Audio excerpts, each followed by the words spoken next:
யோபு 6ஆம் அதிகாரம்.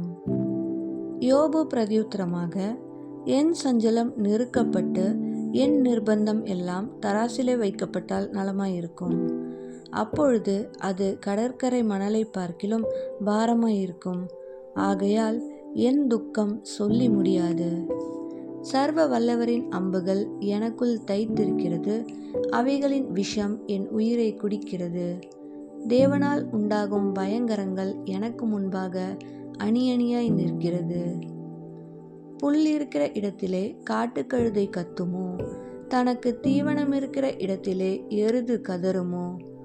ருசியில்லாத பதார்த்தத்தை உப்பில்லாமல் சாப்பிடக்கூடுமோ? முட்டையின் வெள்ளை கருவில் சுவையுண்டோ?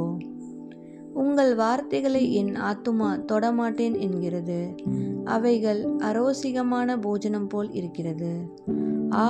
என் மன்றாட்டு எனக்கு அருளப்பட்டு நான் வாஞ்சிப்பதை தேவன் எனக்கு தந்து, தேவன் என்னை நொறுக்க சித்தமாய் தம்முடைய கையை நீட்டி என்னை துண்டித்து போட்டால் நலமாயிருக்கும். அப்பொழுதாவது எனக்கு ஆறுதல் இருக்குமே. அப்பொழுது என்னை தப்பவிடாத நோவிலே மறத்திருப்பேன். பரிசுத்தருடைய வார்த்தைகளை நான் மறைத்து வைக்கவில்லை. அவர் என்னை தப்ப விடாராக. நான் காத்து கொண்டிருக்க என் பலன் எம்மாத்திரம்?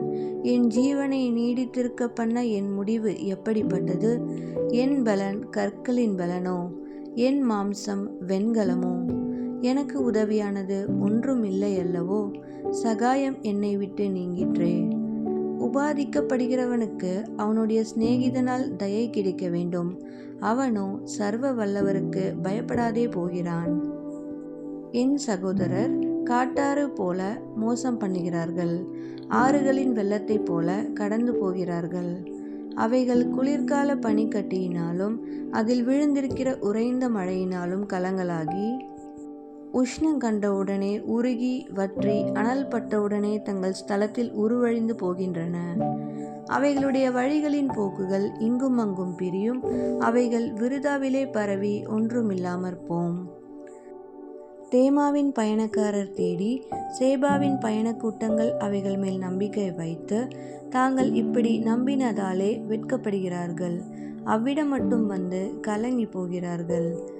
அப்படியே நீங்களும் இப்பொழுது ஒன்றுக்கும் உதவாமற் போனீர்கள். என் ஆபத்தை கண்டு பயப்படுகிறீர்கள். எனக்கு ஏதாகிலும் கொண்டு வாருங்கள் என்றும், உங்கள் ஆஸ்தியிலிருந்து எனக்கு யாதொரு வெகுமானம் கொடுங்கள் என்றும், அல்லது சத்துருவின் கைக்கு என்னை தப்புவியுங்கள், வல்லடிக்காரரின் கைக்கு என்னை நீங்களாக்கி மீட்டு விடுங்கள் என்றும் நான் சொன்னதுண்டோ?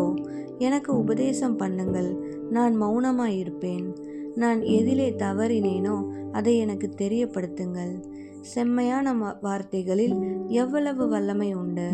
உங்கள் கடிந்து கொள்ளுதலினால் காரியம் என்ன?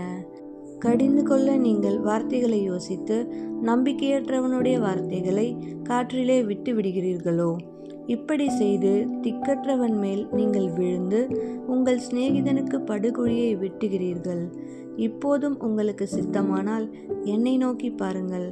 அப்பொழுது நான் பொய் சொல்லுகிறேனோ என்று உங்களுக்கு பிரத்தியட்சமாய் விளங்கும்.